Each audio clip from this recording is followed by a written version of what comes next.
မနေ့3 နာရီလောက်ထားပြီးတော့ကျွန်တော်ချက်လေးတော့ပြင်ဆင်တာပေါ့ဒါတော့လူစုပြီးတော့ကျွန်တော်တို့4 နာရီကျော်လောက်ကဆက်ထွက်တာပေါ့နော်အေးလို့လည်းစောင်းကြုံလေးနဲ့အိုးလေရတိုက်နေရတဲ့ကြာအေးနဲ့သွားကြတာပေါ့9 နာရီကျော်လောက်ကကျွန်တော်တို့စစ်တောင်းလောက်ရောက်တယ်စစ်တောင်းတရားကို9 နာရီကျော်လောက်ကနေပြီးတော့10 နာရီခွဲကြာတော့ကျွန်တော်တို့တောင်ပေါ်စတက်မယ်ပေါ့နော်10 နာရီကမစကနေပြီးတော့ဂျယ်ရီတောင်ပေါ်တက်တာပေါ့10 နာရီခွဲလောက်ကမစကနေရောက်တယ်အသက်ကားကြီးကလည်းညားတော့ညားတယ်အစင်းကားရောက်တော့မညားဘူးအသက်ကား15ရက်16ရက်သွားဆိုတော့အသက်ကားကနေအစင်းကားကျတော့အာယူပဲတော့မကြည့်ဘူးဒါတော့မနေ့ကအစင်းကားတွေပေါ့10 နာရီခွဲလောက်အစင်းကား10 နာရီခွဲ9 နာရီလောက်အစင်းကားတွေပေါ့ဒါဟိုဘက်နေရလာတဲ့လူပေါ့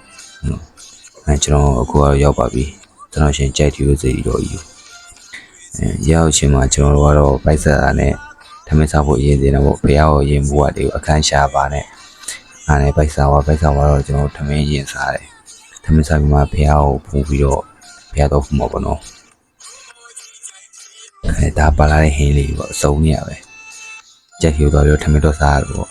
ဒါကျွန်တော်ကဖះဖူးပြီးတော့ကင်မရာမန်နဲ့ပါလာတော့တပ်ပုံလေးရိုက်ကြတာပေါ့နော်ကိုတီပဲဒီမင်းနေရာမှာရိုက်ပြမလို့တော့ကိုကင်မရာနဲ့ကိုတပ်ပုံရိုက်ကျွန်တော်ကြည့်ကမစောက်တွားရင်လည်းလမ်းမှာဘာလဲရတိတောင်လားမသိဘူးအဲ့ပေါ်မှာကျွန်တော်တပ်ပုံရိုက်လိုက်သေးတယ်သူစုံတဲ့စုံပေါ့ဒါတော့ညနေခင်းရဲ့ရင်းတော့အချင်းလေးပေါ့စားရနေညနေတော့ရင်းတော့လူကတော့တိတ်မရှိတော့ကျန်တဲ့နေ့7-7လောက်7-7ဆိုရင်တိုးတော့ရမှာမဟုတ်ဘူးအခုရက်ပိုင်းတော့မှ16တော့မှတော်စီနေတယ်လူကဒါညနေခင်းညကိုလေးပေါ့ဒါတော့စိတ်တမ်းပေါ့နော်